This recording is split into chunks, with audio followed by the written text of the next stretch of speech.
इस वक्त हम आम आदमी पार्टी के ज़िला कार्यालय में बैठे हुए हैं यमुनानगर से, जहां हमारे सामने पदाधिकारी भी हैं और आज एक प्रेस वार्ता इनके ज़रिए की जा रही है जो 8 तारीख को हिसार के अंदर रैली है उसको लेकर क्या कुछ इनकी तैयारियां चल रही हैं और ये क्या कुछ कहना चाहते हैं, आज इनसे जानने के लिए पहुंचे हैं। आदर्शपाल जी, क्या कुछ तैयारियां हैं 8 तारीख की रैली को लेकर, ज़रा वो बताइए। ऐसा जी 7 तारीख को केजरीवाल साहब, भगवंत मान जी और हमारे शीर्ष नेता जो हैं वो हिसार के अंदर आ रहे हैं।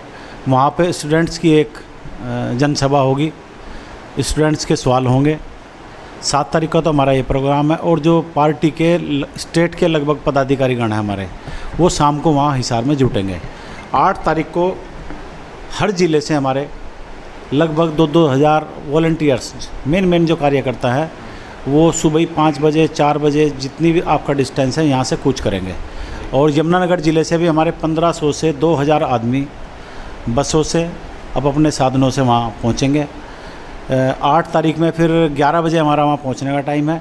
एक रोड शो होगा और 12:30-1 बजे के जिसका तिरंगा यात्रा होगी। और ये तिरंगा यात्रा जो हमारी होगी, हरियाणा के केजरीवाल साहब रहने वाले हैं। हरियाणा से ही मेक इन इंडिया नंबर 1 का आगाज़ होगा आदमपुर से। और 1 बजे फिर हमारे नेतागण जो हैं भगवंत मान जी और हमारे केजरीवाल साहब एक जनसभा को संबोधित करेंगे, जो कि एक रिकॉर्ड तोड़ जनसभा होगी। आदमपुर से ही मेक इन इंडिया का आगाज़ होगा। आदमपुर का आपने नाम लिया है, क्योंकि वहाँ कुछ दिनों में उपचुनाव भी होने वाले हैं, तो क्या आप कांग्रेस और बीजेपी को डिस्टर्ब करने के लिए ही आप ये रैली कर रहे हैं? आप लोग डिस्टर्ब करने के लिए नहीं हम कर रहे हैं, वहाँ पे हम नंबर 1 बनने के लिए, वहाँ से हमारा विधायक जो है वो बनेगा और हरियाणा के अंदर हम अपने विधायक से आगाज़ करेंगे। अगर हम बात करें हरियाणा की, तो हरियाणा में इस वक्त बीजेपी और कांग्रेस है। चुनौतियाँ काफ़ी हैं आप लोगों के लिए, क्योंकि इस वक्त संगठन का भी विस्तार आप लोगों का नहीं हुआ हरियाणा में, तो किस तरीके से आप लोग मुकाबला कर पाएंगे? नहीं, संगठन का विस्तार क्यों नहीं है? संगठन का विस्तार तो हमारा हर डिस्ट्रिक्ट में है। आप यमुनानगर की बात करोगे, यहाँ पे बॉडी भंग की गई थी, लेकिन अभी जो हमारा पुराना पदाधिकारीगण है वो सभी कार्यकारी के रूप में काम कर रहे हैं। और अभी केजरीवाल साहब ने एक आदेश दिया था, एक वर्कर के पास हमारे जो पदाधिकारीगण हैं, शीर्ष पदाधिकारीगण हैं, वो एक कार्यकर्ता से मीटिंग करके गए। अभी आपने देखा होगा हमारे हल्के में 4 मीटिंग हुई थी, हर विधानसभा वाइज जितने हमारे पुराने कार्यकर्ता थे उन सब की राय लेके ही संगठन तैयार किया जा रहा है। और लगभग इस रैली के बाद 12 तारीख के आसपास हमारा संगठन कंप्लीट हो जाएगा। राय सिंह जी, क्या कहना चाहेंगे 8 तारीख की रैली को लेकर, क्योंकि तैयारियां आप लोगों जोरों शोरों पर हैं, क्या कहेंगे आप?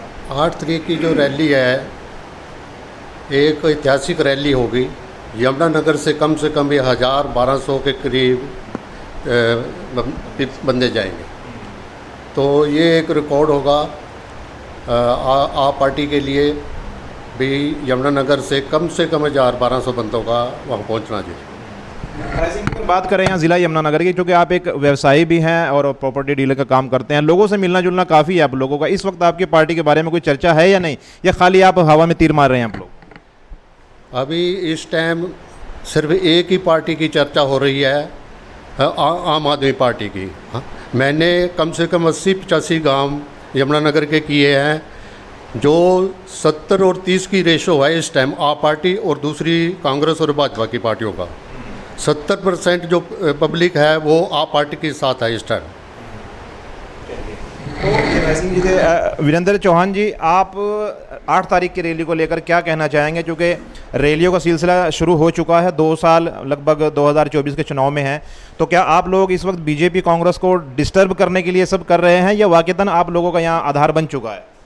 देखिए, आम आदमी पार्टी के जो सुप्रीमो है अरविंद केजरीवाल जी ने ये सपना देखा है कि हमने भारत को नंबर 1 कंट्री बनाना है, और उसी का आगाज़ हरियाणा से 8 तारीख को होगा, जिसमें 7 तारीख को, जैसे आदर्शपाल जी ने बताया, स्टूडेंट को वहाँ संबोधित करेंगे 7 तारीख को हिसार में।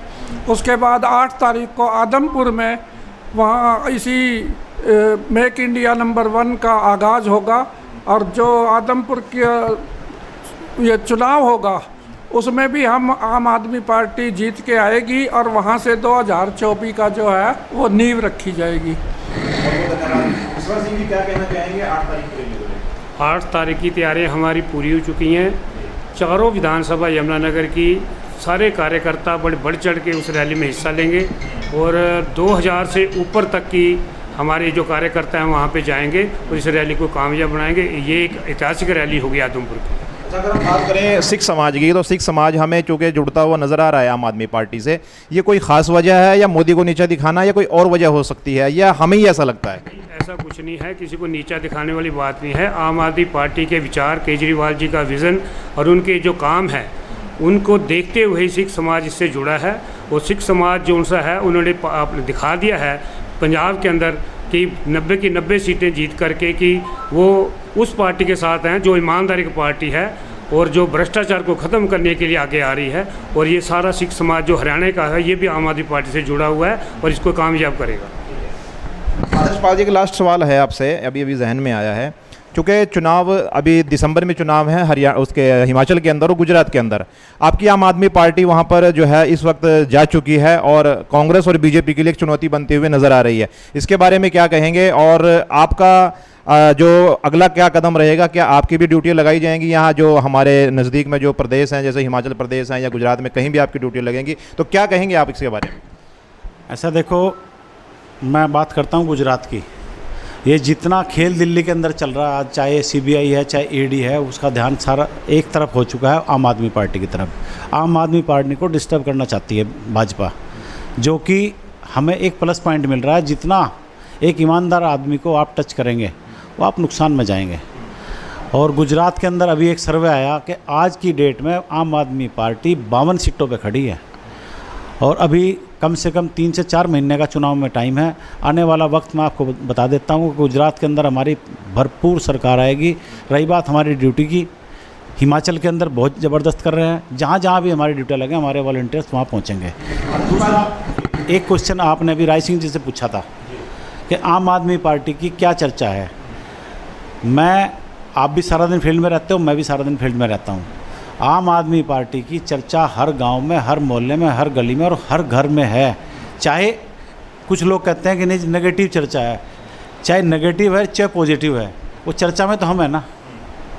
और जब हम चर्चा में होते हैं, कोई भी पार्टी चर्चा में होती है तो उसका एक इतिहास लिखा जाता है, ये गारंटीड है बिल्कुल। अभी बात है ये नेगेटिव पॉजिटिव की, अभी शिक्षा मंत्री से सवाल किया गया था आम आदमी पार्टी के बारे में, तो शिक्षा मंत्री जी ने ये जवाब दिया था उसका कि आम आदमी पार्टी जनता को चैलेंज कर रही है, चूँकि भाजपा के जो जनप्रतिनिधि हैं वो जनता के चुने हुए जनप्रतिनिधि है, तो इनको जनप्रतिनिधियों को चैलेंज करना तो सीधे जनता को चैलेंज करना है, तो आप ऐसा क्यों कर रहे हैं?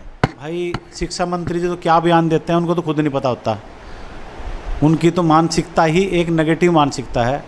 हम उस चीज़ के अंदर बिल्कुल नहीं जाना चाहते। आम आदमी पार्टी एक आम आदमी से जुड़ी पार्टी, हम तो जनता के बीच में जाते हैं, वो क्या कहते हैं उसकी कोई परवाह हम नहीं करते। और मैं ही नहीं, एक आम आदमी भी, एक शहरी भी, एक गांव वाला भी, एक किसान भी, एक मजदूर भी, एक कर्मचारी भी, एक अधिकारी के उनकी बात को सीरियस लेता ही नहीं है।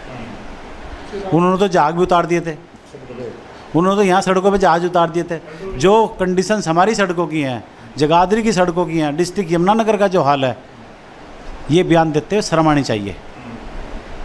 और अभी तो घनश्याम दास अरोड़ा जी ने भी बयान किया है कि नगर निगम को एक मॉडल नगर निगम बनाएंगे, तो हमने अभी फेसबुक पे देखा तो कुछ लोगों ने उसका मजाक के तौर पे लिया, कुछ ने सीरियस भी लिया। आप किस तरीके से उस बात को लेते हैं? 7 साल में तो मॉडल नज़र नहीं आया, अब 2 साल में ये पहाड़ तोड़ के दिखा देंगे हमें।